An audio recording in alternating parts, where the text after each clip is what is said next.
सगुनी हरदिया की नाई गईले पियरी रांगाई गईले ओ।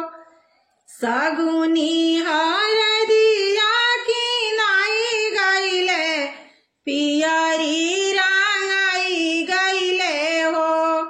गावे गावे नेवाता बाटाई गईले आयुष बरुआ के जाने लागी हो। गावे गावे नेवाता बाटाई गईले आरुष बाबू के जाने लागी हो। नानी मोरा आईली नाना के संगे मामी मोरे मामा के संगे ओ।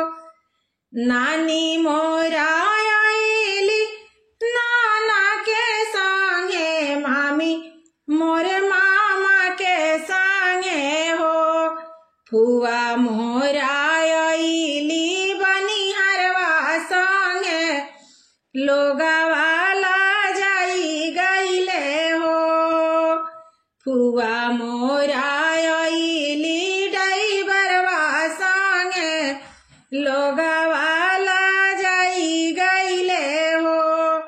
दुआरा पर बैठल कावन पापा फुआ से सवाल करे हो। दुआरा पर बैठल कावन चाचा फुआ से सवाल करे हो।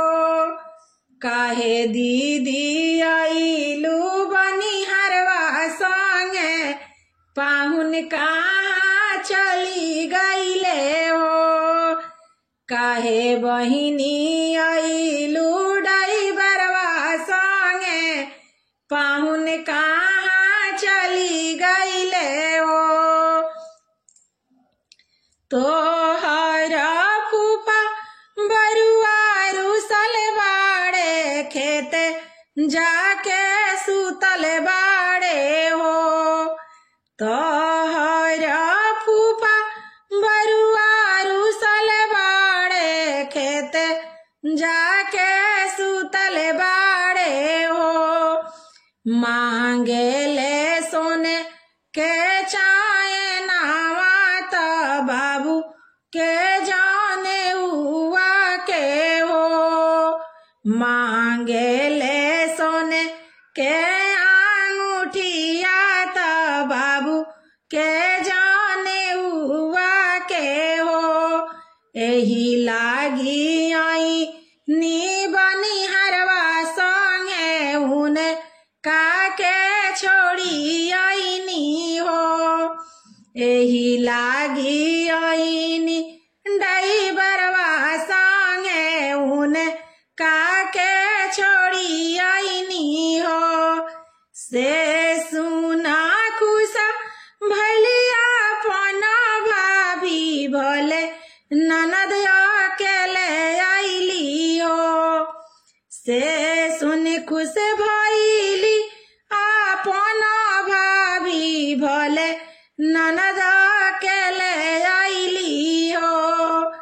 भले ननद आईली बनिहारवा संगे नेग सब बाची गईले हो।